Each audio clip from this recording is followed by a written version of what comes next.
आपण या व्हिडिओमध्ये पाहतोय अरिथमेटिक प्रोग्रेशन अंकगणिती श्रेणी या चॅप्टर मधला प्रॅक्टिस सेट 3.1 मधले काही क्वेश्चन जे आहेत ते आपण या व्हिडिओमध्ये पाहणार आहोत. प्रॅक्टिस सेट 3.1 आणि त्यातले काही क्वेश्चन जे आहेत शिल्लक राहिलेले या अगोदरच्या व्हिडिओमध्ये आपण काही क्वेश्चन पाहिलेले म्हणजे काही म्हणजे किती तर 2, 3, 4, 5 आणि 6 हे क्वेश्चन पाहिलेले आहेत बाळा. आता मी क्वेश्चन नंबर जो आहे तो क्वेश्चन नंबर 8 घेतोय, 8वा क्वेश्चन नंबर 8 घेतोय. बघा काय सांगितलेले, तुमच्या समोर जर पुस्तक असेल तर पुस्तक पाहिजे बाळा. 11852 ... in this AP which term is number -151. बघा एपी दिलेले 11, 8, 5, 2 या अंकगणिती श्रेणी मध्ये वजा 151 हे पद कितवे असेल, हे पद कितवे असेल. Which term is number -151. मग आता आपल्याला इथं काय शोधायचं हे पहिलं कळलं पाहिजे. त्यासाठी आपण अगोदर सगळ्या बाबी लिहूया. सूत्र काय वापरायचंय तर टर्म नंबर काढायचा आहे. म्हणजे आपल्याला टर्म नंबर आपण सूत्र बघितलं होतं. कुठलं सूत्र होतं बाळांनो तर जनरल टर्म काढायचा formula Tn = a plus in bracket n - 1 × d. Tn म्हणजे स्पेसिफिक टर्म असणार आहे, ए म्हणजे काय असणार आहे फर्स्ट टर्म असणार आहे, डी म्हणजे कॉमन डिफरन्स आणि एन मीन्स टर्म नंबर किंवा नंबर ऑफ टर्म्स म्हणजे पद क्रमांक किंवा पदांची संख्या. Tn म्हणजे एक विशिष्ट पद असणार आहे, ए म्हणजे प्रथम पद असणार आहे पहिले पद, डी म्हणजे साधारण फरक असणार आहे. मग आपल्याला इथं काय शोधायचंय तर कितवं पद आहे म्हणजे टर्म नंबर शोधायचा आपल्याला, म्हणजे एन शोधायचंय बाळा. मग आता इथं दिलंय काय बघा, ही एपी दिलेली, यामध्ये T1 = A = 11 बरोबर आहे. T2 बरोबर काय आहे तर 8 दिलेली. आता याच्या पुढे काय लिहिण्याची गरज नाही आपल्याला, कारण ही एपी आहे. आपल्याला एक कॉमन डिफरन्स डी काढावा लागेल. D = T2 - T1. T2 किती आहे तर 8 आहे. 8 - 11 म्हणजेच किती आला -3. म्हणजे कॉमन डिफरन्स डी जो आहे तो -3 आला बरोबर आहे. आता इथं स्पेसिफिक टर्म दिलेली कुठली तर Tn दिलेले तुम्हाला किती दिले -151 वजा 151 आणि इथं शोधायचंय का आपल्याला n बरोबर किती, n ची किंमत शोधायची. So we know that formula Tn = a plus in bracket n - 1 × d. आता Tn ची किंमत दिलेली. आता तुम्ही म्हणा सर याला क्रमांक दिला नाही, मला माहित नाही ना किती वैधी पडते. -151 हे या एपीतलं ते टर्म कितवी आहे हे मला माहित नाही, त्यामुळे एन ची संख्या मी लिहिली नाही तर Tnच म्हटलेले मी. बघा इथं काय म्हटलेले Tn म्हटलेले. मग आता इथं Tn ची व्हॅल्यू आहे -151 = a किती दिलेला आहे तुमचा 11 दिलेला आहे plus in bracket n - 1 D किती दिलेला आहे तुम्हाला, डी आलेला आहे तुमचा किती आलाय -3 आलेला आहे बरोबर आहे. आता बघा नो ह्या -3 न पहिलं ब्रॅकेट सॉल्व्ह करून घेऊया म्हणजे कंस सोडवूया. म्हणून काय येणार आहे बघा वजा 151 बरोबर 11. आता -3 न गुणलं इथं किंवा हे -3 न गुणण्याऐवजी हे अधिक 11 आहे ते इकडे घ्या म्हणजे काय होईल -11 होईल बरोबर. बरोबर ना, अधिक 11 आहे ते इकडे घेतलं -11 झालं. कंसात n - 1 गुणिले -3 बरोबर आहे. मग आता बघूया -151 आणि -11 दोघांची चिन्ह आहे ती समान आहे म्हणजे काय करायला लागेल बरोबर आहे बेरीज करायला लागेल. 1 1 2 5 1 6 आणि 1 1 म्हणजे -162 आलं बरोबर.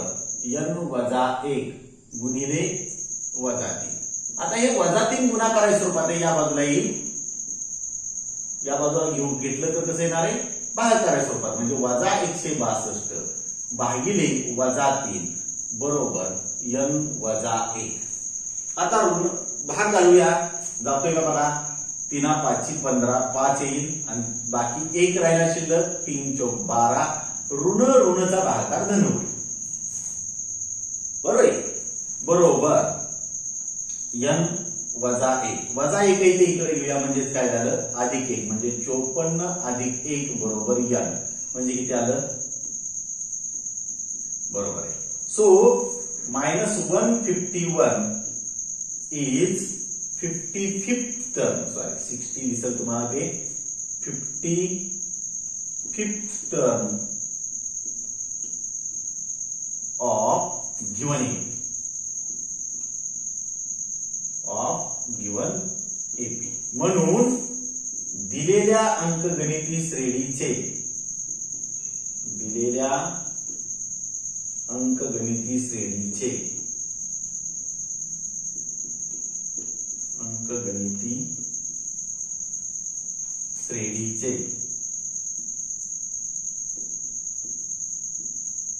वजा 151 हे 55वे पद असेल. 55वे पद असेल. कितवं पद असणार आहे 55 पद असणार आहे. लक्षात आलं.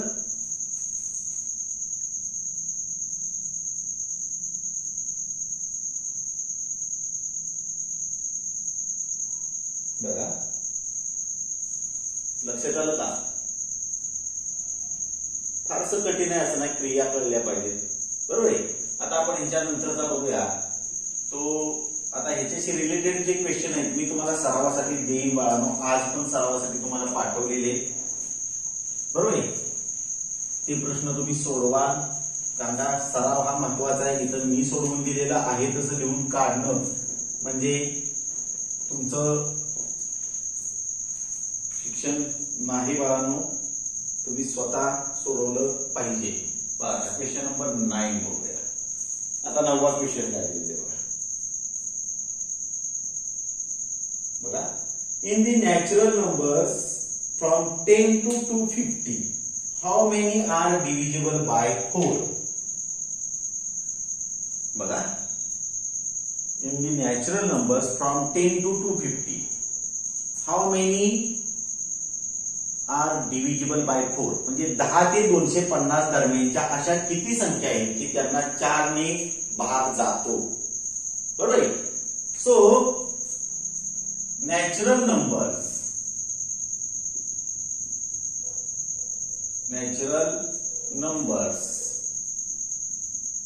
From 10 to 250 from 10 to 250 divisible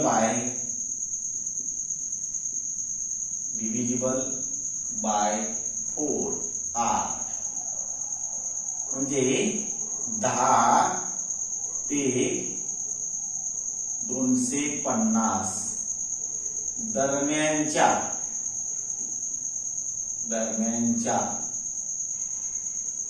4 ने भाग जाणाऱ्या कसल्या संख्या सांगितले बाळांनो बरोबर आहे नैसर्गिक संख्या.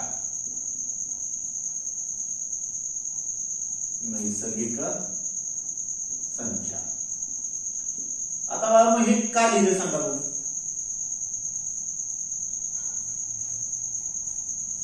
याच्या पाठीमागचं कारण असं आहे की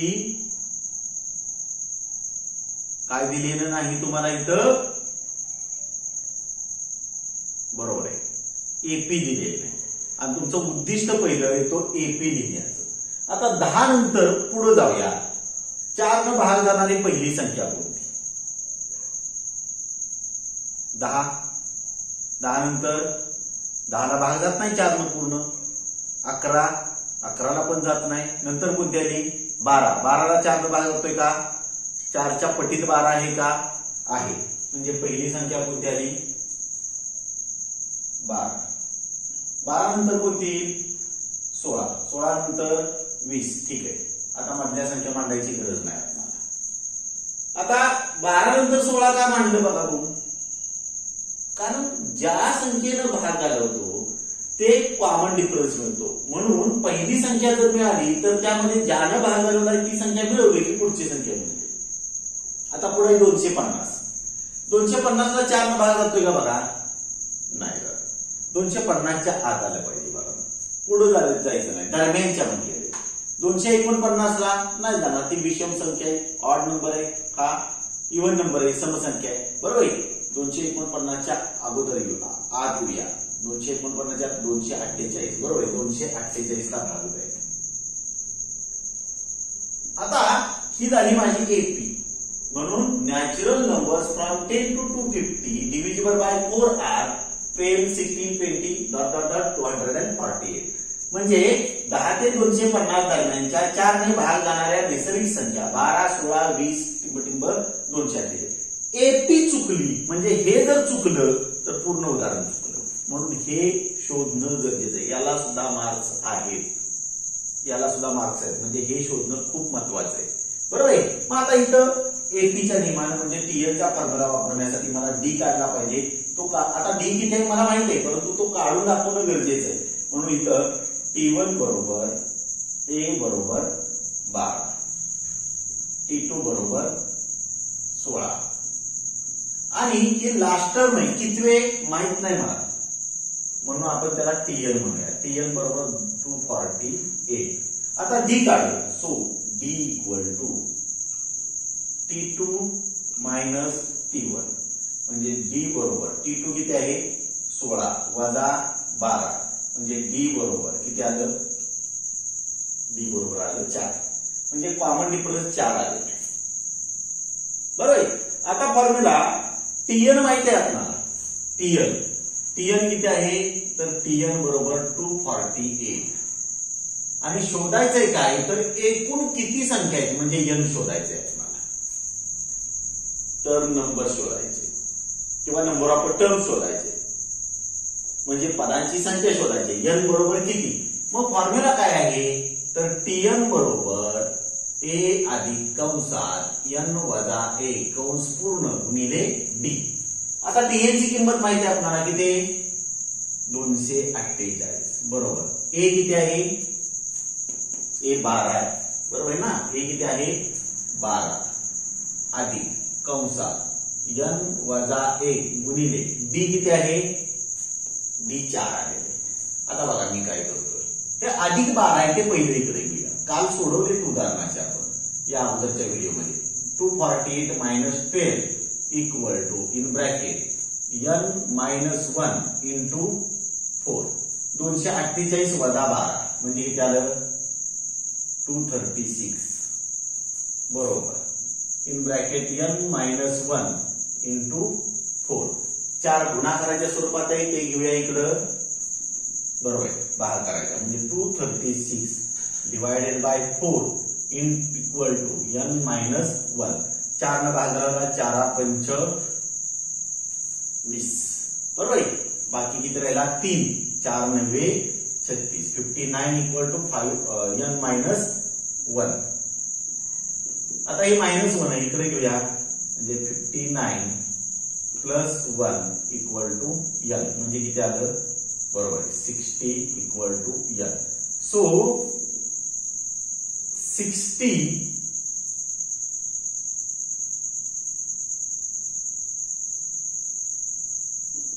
हेच वाक्य लिहूया डबल वाक्य करण्याऐवजी. Natural numbers from 10 to 250 divisible bye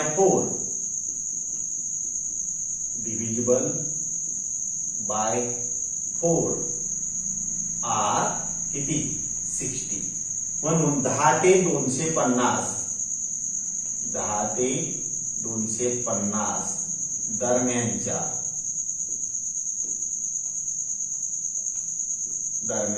10 ते 250 दरम्यानच्या 4 ने भाग जाणाऱ्या 4 ने भाग जाणाऱ्या नैसर्गिक संख्या नैसर्गिक संख्या किती बरोबर किती 60 बरोबर आहे. अशा पद्धतीने तुम्ही क्वेश्चन नंबर 9 सॉल्व्ह करू शकता.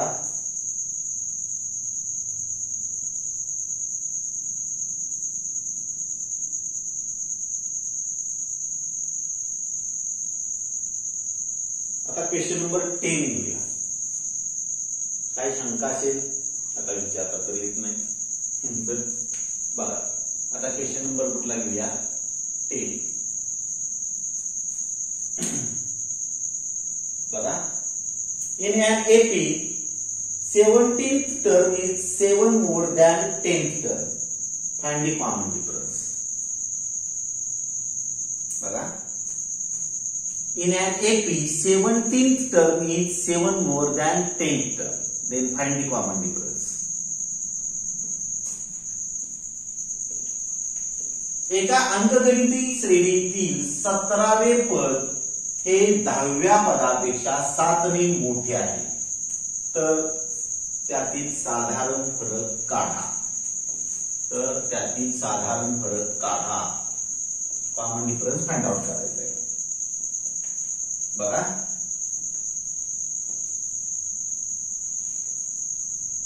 आता इथं असं समजूया. लेट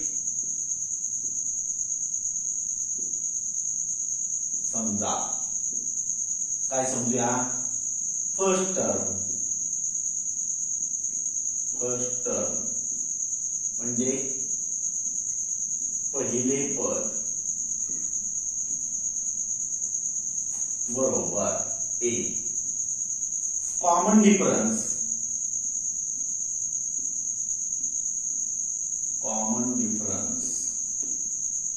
साधारण फरक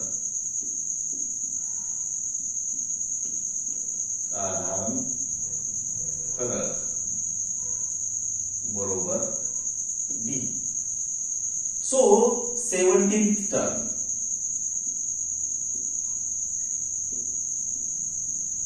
म्हणजे 17वे पद आपण ते कसं दाखवू शकतो.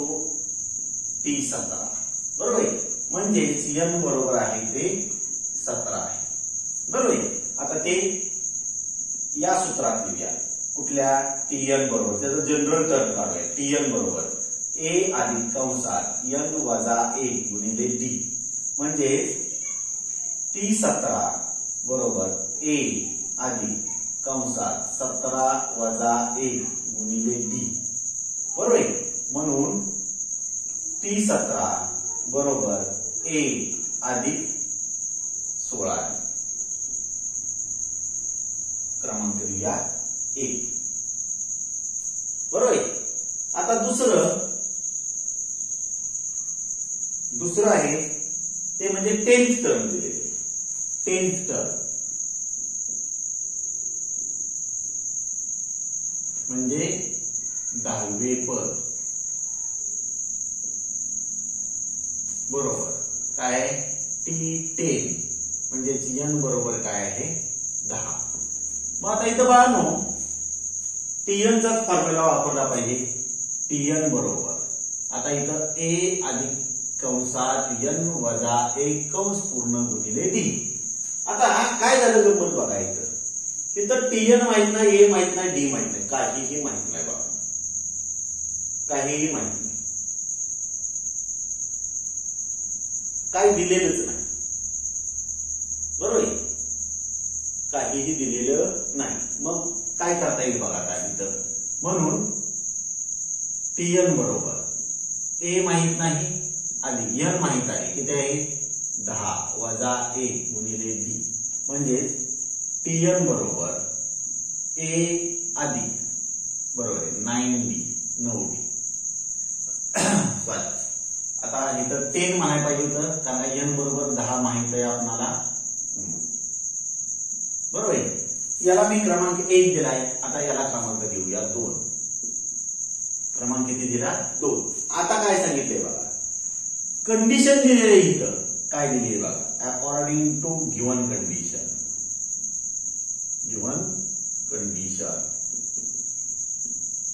म्हणजे दिलेल्या अटीनुसार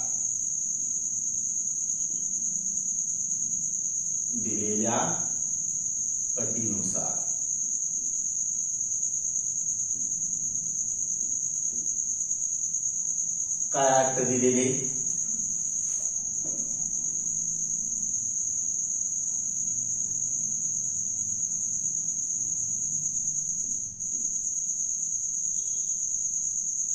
काय अट दिलेले 70 term is 7 more than 10 term म्हणजे 17वे पद हे 10व्या पदापेक्षा 7 न मोठं आहे म्हणजे टी 17 हे टी 10 पेक्षा म्हणजे हे मोठं आहे आणि हे लहान आहे म्हणून मी यात जर 7 मिळवलं तर हे दोन्ही कसं होईल समान होईल आलं लक्षात आलं आता बघा टी 17 मिळालेले आपल्याला ए प्लस 16b म्हणजे ए अधिक 16b बरोबर टी 10 मिळालेले आपल्याला ए अधिक 9b आणि अधिक 7 हे कुठून घेतलं फ्रॉम 1 and 2 1 व 2 वरून आता हे इकडे लिहूया म्हणून ए अधिक 16b हे अधिक ए आहे हे झालं वजा ए झालं अधिक 9b आहे ते वजा 9b झालं बरोबर 7 हे ए अधिक आहे हे ए वजा आहे ए ला ए कॅन्सल झाला 16d वजा 9d म्हणजे किती डी आलं बरोबर आहे 7d बरोबर 7 म्हणजे डी बरोबर 7 भागिले 7 म्हणजे डी बरोबर काय आला 1 म्हणजे कॉमन डिफरन्स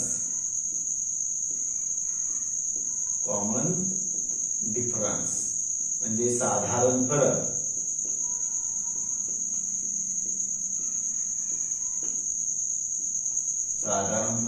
डी बरोबर किती आला 1 आला अवघड वाटते मला वाटते नाही अवघड बाळांनो सोपं आहे होता कंडिशन कळली पाहिजे काय करायचं समजलं पाहिजे फारसं कठीण आहे असं नाही बरोबर आता तर नंतर आपण यातलाच एक एक्स्ट्राचा क्वेश्चन आहे तो एक घेऊया भरपूर आहेत प्रश्न तसे म्हणजे तसा तास करायचा म्हणलं तर 1 तासापेक्षा जास्त तास होऊ शकतो नका करू सर कोणतरी बोललं बघा थँक्यू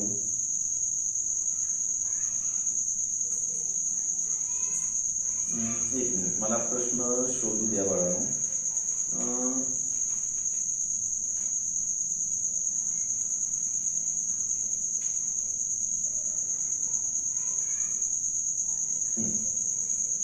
लिहून घ्या प्रश्न तो मी आता जो घेतोय तो क्वेश्चन एक्स्ट्रा क्वेश्चन हे कशातलंही नाही पण मी त्याचाच वापर करणार आहे बघा तुमच्या लक्षात येऊन आणून देईल एक्स्ट्राचा क्वेश्चन जे तुमच्या पुस्तकात नाही ते एक्स्ट्राचे आपण घेऊया बघा काय सांगितलेलं आहे लिहिता आहे ऐका if the 5th and 10th term of an AP are 14 and 35 respectively if 5th and 10th term of an AP are 14 and 35 respectively then find first term and common difference ऐकताय परत सांगू if the 5th and 10th term of an AP are 14 and 35 respectively then find first term and common difference एका अंकगणिती श्रेणीचे मराठीवाले एका अंकगणिती श्रेणीचे 5वे पद व 12वे पद अनुक्रमे 14 व 35 असेल तर त्या अंकगणिती श्रेणीचं प्रथम पद पहिले पद आणि साधारण फरक काढा ठीक आहे आता बाळांनो इथं हा पॅटर्न आपला ठरलेला आहे तसा द्यावा लागेल आता कुठलं टर्म दिलेले 5th टर्म दिले बघा समजा फर्स्ट टर्म पहिले पद ए कॉमन डिफरन्स साधारण फरक डी 5th टर्म दिले 5वे पद दिले T5 दिलेले, बरोबर किती दिलेले 14. म्हणजे इथं n बरोबर किती आहे 14 की 5? 5 बरोबर आहे. पद क्रमांक आहे तो 5 असणार आहे. आता बघा या फॉर्म्युल्यामध्ये आपल्याला किंमत बघायला लागेल. आता परत पुसून लिहितो. Tn बरोबर a अधिक कंसात n वजा 1 गुणिले d, म्हणजे T5 बरोबर a अधिक कंसात n ची किंमत आहे 5, 5 वजा 1 गुणिले d. आता T5 किती आहे बघा. T5 आहे 14 बरोबर a अधिक 5 वजा 1 म्हणजे 6d, 6d बरोबर आहे. त्याला क्रमांक देऊया 1. 6d 14 equal to a plus 60 बरोबर आहे. आता पुढे दिलेले 12th टर्म दिलेले. कुठलं पद दिलेलं आहे हे सगळं पुसून टाकतो बघा, कारण इथे जरा वेगळी कंडिशन वापरावी लागेल आपल्याला.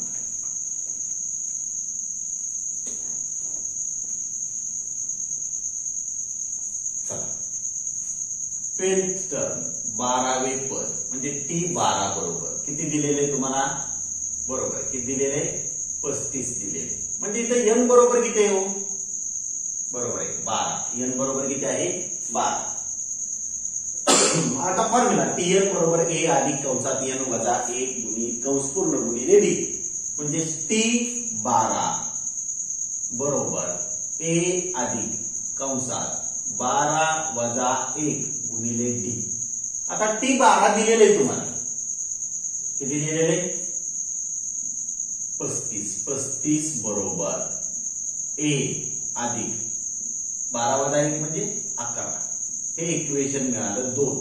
तुमच्या लक्षात येते का बघा, हे झालं लिनियर इक्वेशन इन 2 व्हेरिएबल, 2 चलातील रेषीय समीकरण. तेही झालं 2 चलातील रेषीय समीकरण. आता या दोन्ही मध्ये बाळांनो आपण काय करू शकतो, बरोबर आहे, त्या दोन्हीमधलं एका व्हेरिएबलला इलिमिनेट करायचं, घालवून टाकायचं, लोप करायचा, निरसन करायचं. कुणाला घालूया ज्याचा कोइफिशियंट इक्वल आहे तो. ए चा कोइफिशियंट इथं 1 आहे, इथं सुद्धा ए चा कोइफिशियंट किती आहे 1. म्हणजे इलिमिनेट कुणाला करूया, ए लाच करूया. बरं चला ए ला करायचं आपलं ठरलं, ए इलिमिनेट करायचं. दोघांची साईन कशी आहे तो इक्वल आहे. म्हणजे काय करायला लागेल, घालवण्यासाठी वजाबाकी करायला लागेल. बरोबर आहे. वजाबाकी करताना जाणार ए आहे, राहणार कोण आहे डी, राहणार कोण आहे डी. मग इथं डी चा कोएफिशियंट 6 आहे, इथं डी चा कोएफिशियंट 11 आहे, म्हणजे डी चा सहगुणक 6 आहे, इथं डी चा सहगुणक 11 आहे. मोठा कुठं आहे, बरोबर इथं आहे. म्हणून इक्वेशन नंबर 2 - 1 करूया. काय करूया, इक्वेशन नंबर 2 - 1. तुम्ही काय म्हणायचे इक्वेशनच्या ऐवजी बाळांनो समीकरण 2 वजा 1. मग दुसरं समीकरण काय बघा, 35 बरोबर a अधिक 11 वजा पहिलं समीकरण काय 14 बरोबर a अधिक 6d. बरोबर हे वजा करतो, म्हणजे इथं सुद्धा काय नाव आहे वजा. साइन चेंज करायला पाहिजे दुसऱ्या इक्वेशनची, इथं सुद्धा वजा. हे प्लस आहे त्याच्याऐवजी काय करावं लागेल मायनस, म्हणजे अधिक आहे तिथं वजा करा. आता 35 वजा 14 किती आलं बघा, बरोबर 21 आलं. बरोबर ए ए कॅन्सल झालं. 11d वजा 6d, 11d वजा 6d, सॉरी इथं 4d यायला पाहिजे होतं बाळांनो, सॉरी इथं 4d पाहिजे होतं, इथं ही 4d पाहिजे होतं. 11d वजा 4d म्हणजे किती डी आलं बघा बघू, सॉरी बरं का, इथं 5 वजा 1 6d. मी पण चुकतोय बघा, माझ्याकडून सुद्धा चूक होते अजाणतेपणे. 5 वजा 1 4 आलं. 11 वजा 4 म्हणजे इथे किती आलं 7. 7 गुणाकाराच्या स्वरूपात इकडे आलं भागाकाराच्या, म्हणजे 21/7 बरोबर डी. म्हणजे 21/7 किती आलं 3 बरोबर डी. आता ही डी ची किंमत या समीकरणात भरूया, म्हणजे आपल्याला ए ची किंमत मिळू शकेल. सबस्टिट्यूट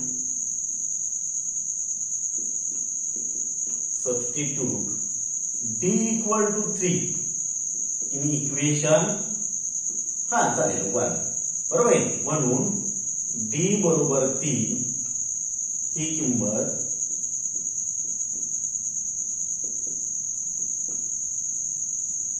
समीकरण 1 मध्ये भरू.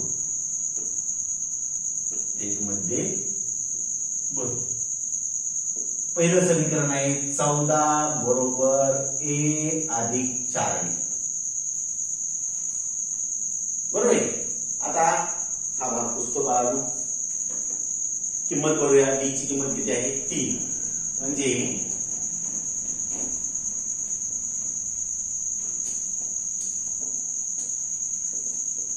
बघूया 14 बरोबर a अधिक 4 गुणिले d ची किंमत किती आली तुमची 3 बरोबर आहे. म्हणजे 14 बरोबर a पहिला गुणाकार केला पाहिजे. 4 आणि 3 चा गुणाकार किती आला 12. हे अधिक 12 इकडे आलं डाव्या बाजूला घेतलं वजा होईल म्हणजे 14 वजा 12 बरोबर a म्हणजे किती आला. मग खाली उत्तर मांडूया. फर्स्ट टर्म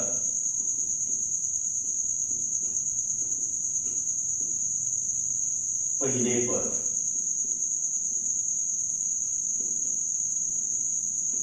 बरोबर a बरोबर काय आलं 2 कॉमन डिफरन्स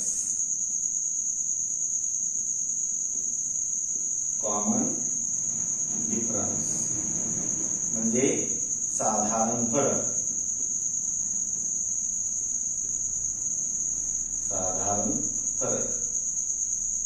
d बरोबर किती आला 3 आला. साधारण फरक d बरोबर किती आला 3 आला. अशा रीतीने तुम्ही हे सोडवू शकता बाळांनो. आता माझ्या माहितीप्रमाणे अजून एक उदाहरण आहे तुमच्या पुस्तकातलंच घेऊया. तो म्हणजे क्वेश्चन नंबर 7. बघा सेम उदाहरण सोडवावं लागेल. प्रॅक्टिस सेट 3.1 मधला क्वेश्चन नंबर बरोबर.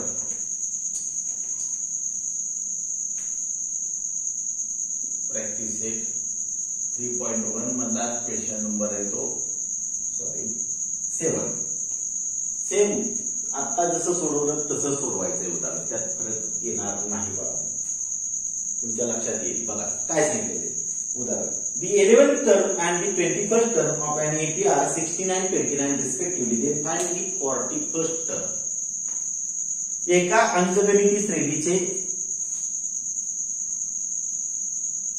11वे पद आणि 21वे पद अनुक्रमे 16 व 29 आहे.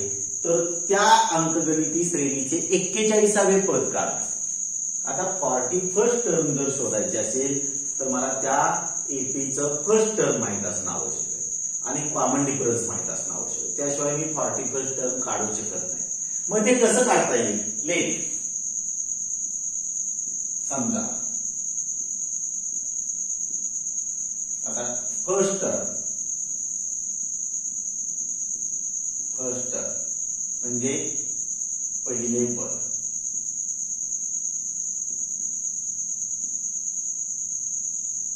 बरोबर ए कॉमन डिफरन्स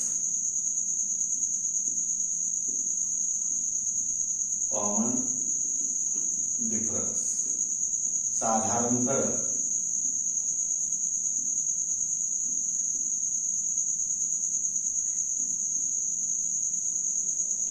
बरोबर डी. आता काय दिलेले कितवं टर्म दिलेले 11th टर्म दिलेली बरोबर आहे. 11th टर्म म्हणजे 11वे पद बरोबर आहे. म्हणजेच काय दिले T11 बरोबर किती दिलेले 16 म्हणजे n बरोबर काय आहे n बरोबर 11. n बरोबर किती आहे 11 दिले. सेम काहीही फरक नाही बाबा. ए आणि डी शोधावाच लागेल तुम्हाला आणि ते शोधल्यानंतर तुम्ही 41वे पद काढू शकता. 41st टर्म काढू शकता बरोबर आहे. आता T11 बरोबर 16 n बरोबर 11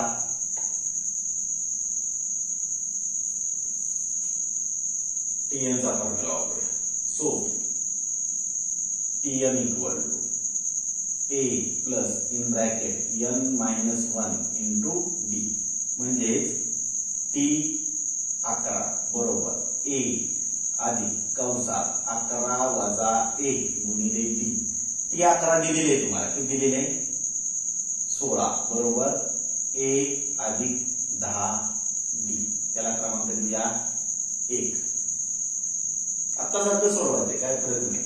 पुढं आता कुठलं पद दिलेलं आहे? 21st टर्म, म्हणजे 21वे पद बरोबर T21 बरोबर किती दिलेलं आहे? 29 दिलेले, 29 दिलेले, 29 दिलेले. म्हणजे n बरोबर किती आहे इथं? n बरोबर 21.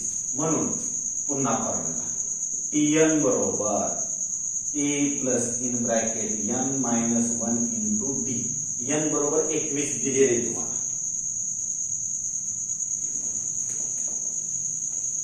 n बरोबर काय दिलेलं आहे? 21 दिलेलं आहे.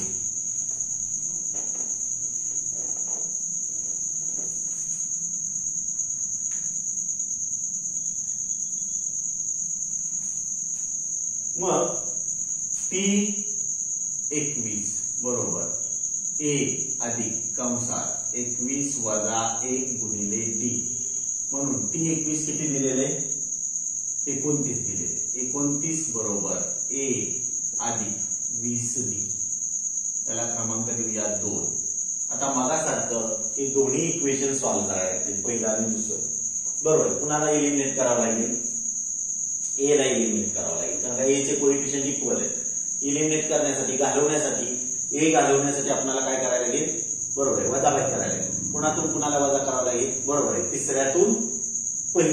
दुसऱ्यातून पहिलं, म्हणजे इक्वेशन नंबर 2 मायनस 1, म्हणजे समीकरण क्रमांक 2 वजा 1. बरोबर आहे. मग दुसरं समीकरण काय आहे? 29 बरोबर A अधिक 20 डी. बरोबर आहे.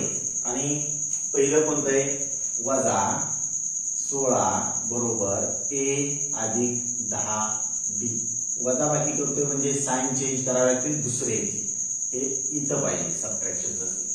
मग इथं काय होणार? वजा, इथं सुद्धा वजा, इथं प्लस आहे त्याचं काय होणार? मायनस होणार. 29 वजा 16 म्हणजे किती आलं? 13 बरोबर. ए कॅन्सल होईल.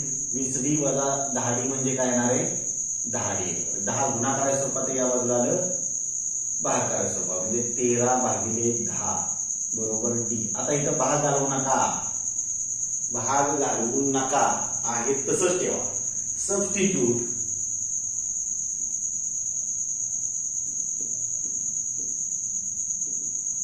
डी बरोबर 13/10 इन इक्वेशन, बरं चला 1 या इक्वेशन मध्ये बघूया. बरोबर आहे. ए डी बरोबर 13/10 ही किंमत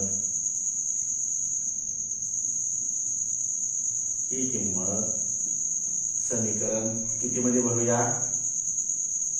1 मध्ये भरू.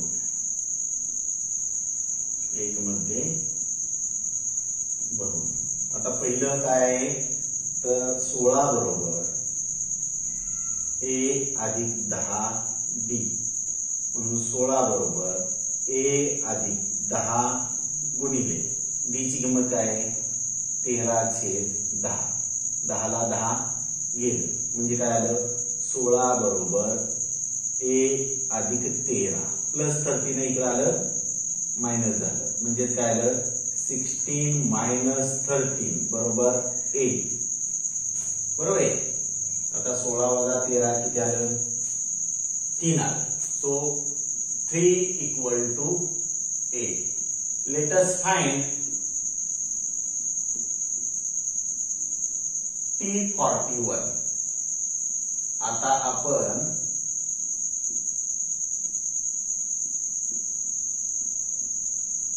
T41 शोधू. म्हणजेच n बरोबर काय आहे तर 41. n किती आहे 41. फॉर्म्युला तोच वापरावा लागेल म्हणजे Tn equal to a plus in bracket n minus 1 into d म्हणजे T41 इक्वल टू ए ची व्हॅल्यू आलेली तुमची. ए किती आलंय बघा 3 आलेलं आहे बरोबर आहे. 3 आधी n ची किंमत आहे 41 वजा 1 गुणिले d ची किंमत आहे 13/10 म्हणून T41 बरोबर 3 प्लस 41 वजा 1 म्हणजे आलं 40 गुणिले 13/10. एकक स्थानच्या शून्याला हे एकक स्थानचं शून्य गेलं. 13 चौक किती आलं म्हणजे हे 3 त्या दोघांचा गुणाकार केला पाहिजे. 13 चौक 52 13 चौक 52 म्हणजे T41 इक्वल टू किती आलं 55. किती आलं 55. सो 41st टर्म 41वे पद बरोबर किती आहे 55 आहे. 41वे पद किती आहे 55 आहे.